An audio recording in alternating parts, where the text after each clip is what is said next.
India ലോകത്തിന്റെ നെറുകയിലേക്ക് കുതിക്കുന്നു. ലോകത്തെ ഏറ്റവും വലിയ സാമ്പത്തിക ശക്തികളിൽ 4ാം സ്ഥാനം ഇന്ത്യ സ്വന്തമാക്കിയെന്ന വിവരമാണ് പുറത്തു വന്നിരിക്കുന്നത്. നീതി ആയോഗ് സിഇഒ BVR സുബ്രഹ്മണ്യമാണ് ഈ വിവരം പങ്കുവച്ചത്. ഇതുവരെ 5ാം സ്ഥാനത്തായിരുന്ന ഇന്ത്യ ജപ്പാനെ പിന്നിലാക്കിയാണ് 4ാം സ്ഥാനത്തെത്തിയത്. ലോകത്തെ ഏറ്റവും വലിയ വിപണികളിൽ ഒന്നാണ് ഇന്ത്യ എന്നതാണ് വളർച്ചയ്ക്ക് സഹായകരമായ ഘടകം. വളർച്ചയ്ക്ക് ആവശ്യമായ സാഹചര്യങ്ങൾ ഇന്ത്യയിലുണ്ട്. മാനവവിഭവശേഷി തന്നെയാണ് ഇതിൽ പ്രധാനം.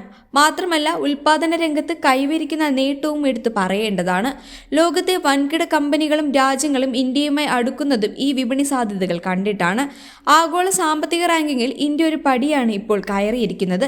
ഇനി 3 പടികൾ കൂടിയുണ്ട്. അവ വിജയകരമായി കടന്നുകയറാൻ സാധിച്ചാൽ ലോകത്തിന്റെ നെറുകയിലെത്തും. നിലവിൽ 4ാമത്തെ ഏറ്റവും വലിയ സമ്പദ് വ്യവസ്ഥയെ ഇന്ത്യ മാറി. ഇതുവരെ ഈ പദവി ജപ്പാനായിരുന്നു. അമേരിക്ക, ചൈന, ജർമ്മനി എന്നീ രാജ്യങ്ങളാണ് ഇനി ഇന്ത്യക്ക് മുന്നിലുള്ളത്. നീതി ആയോഗ് ഗവേണിംഗ് കൗൺസിൽ യോഗത്തിലാണ് നീതി ആയോഗ് സിഇഒ ഇന്ത്യയുടെ മുന്നേറ്റം സംബന്ധിച്ച് വിശദീകരിച്ചത്. ആഭ്യന്തരമായി ഇന്ത്യ നടപ്പിലാക്കിയ പരിഷ്കാരങ്ങളും ആഗോള സാമ്പത്തിക വ്യാപാര സാഹചര്യവുമാണ് ഇതിന് അനുകൂല ഘടകമായി വർത്തിച്ചത്. $4 ലക്ഷം കോടി മൂല്യമുള്ള സമ്പദ് വ്യവസ്ഥയെ ഇന്ത്യ വളർന്നിരിക്കുകയാണെന്ന് BVR സുബ്രഹ്മണ്യം മാധ്യമങ്ങളോട് പറഞ്ഞു. ഇന്ത്യൻ സാമ്പത്തിക രംഗത്തിന്റെ വളർച്ച സംബന്ധിച്ച് അടുത്തിടെ അന്താരാഷ്ട്ര നാണയനിധി സൂചിപ്പിച്ചിരുന്നു. നിലവിലെ മുന്നേറ്റം തുടരാൻ സാധിച്ചാൽ അധികം വൈകാതെ ജർമ്മനിയെ പിന്നിലാക്കാൻ ഇന്ത്യക്ക് കഴിയും. 3 വർഷത്തിനകം 3ാം സ്ഥാനത്തേക്ക് ഇന്ത്യ ഉയരുമെന്ന് നീതി ആയോഗ് സിഇഒ പറഞ്ഞു.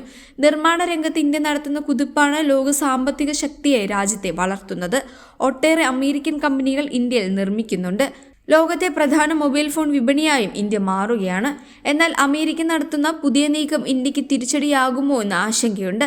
അമേരിക്കയിൽ വിൽക്കുന്ന ഐഫോണുകൾ അമേരിക്കയിൽ തന്നെ നിർമ്മിച്ചതാകണമെന്നാണ് ട്രംപ് പറയുന്നത്. ഇന്ത്യ ഉൾപ്പെടെയുള്ള രാജ്യങ്ങളിൽ നിർമ്മിച്ചാകരുതെന്നും അദ്ദേഹം സൂചിപ്പിക്കുന്നു. വിദേശ രാജ്യങ്ങളെ വെട്ടിലാക്കി ഇറക്കുമതി ചുങ്കം ഇരട്ടിയാക്കുന്ന നടപടിയും ട്രംപ് തുടക്കമിട്ടിരുന്നു. പിന്നീട് തിരിച്ചടിയാകുമെന്ന ഭയന്ന് പിന്നാക്കം പോവുകയും ചെയ്തു. എങ്കിലും ഏത് സാഹചര്യത്തിലും ട്രംപ് തീരുമാനം മാറ്റി അധിക ചുങ്കം ചുമത്തിയേക്കാം. ഇത് സംബന്ധിച്ച സംശയവും BVR സുബ്രഹ്മണ്യം പങ്കുവച്ചു. അമേരിക്കയുടെ താരിഫ് സംബന്ധിച്ച ഭാവി നടപടികൾ അവ്യക്തമാണെന്ന് അദ്ദേഹം പറഞ്ഞു. എങ്കിലും ചെലവ് കുറഞ്ഞ ഉൽപാദന രീതി ഇന്ത്യ തുടരുമെന്ന് അദ്ദേഹം വ്യക്തമാക്കി. ആസ്തി പണമാക്കി മാറ്റുന്ന പദ്ധതി ഇന്ത്യ തുടരുമെന്നാണ് സുബ്രഹ്മണ്യം പറയുന്നത്. ആഗസ്റ്റിൽ ഇത് സംബന്ധിച്ച് തുടർ നടപടികൾ ആരംഭിക്കും. ഓരോ സ്ഥാപനങ്ങളും ഗതാഗത മാർഗമാക്കി മാറ്റുകയാണ് ലക്ഷ്യം. വിദേശ നിക്ഷേപം കൂടുതലായി ആകർഷിക്കുകയാണ് ഇതുവഴി ലക്ഷ്യമിടുന്നത്. ഇന്ത്യയിൽ നിർമ്മിക്കുക എന്ന പദ്ധതിയും ഇതിന്റെ ഭാഗമാണ്.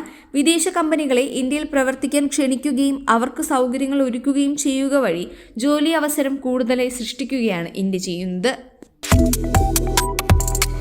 Subscribe to One India and never miss an update.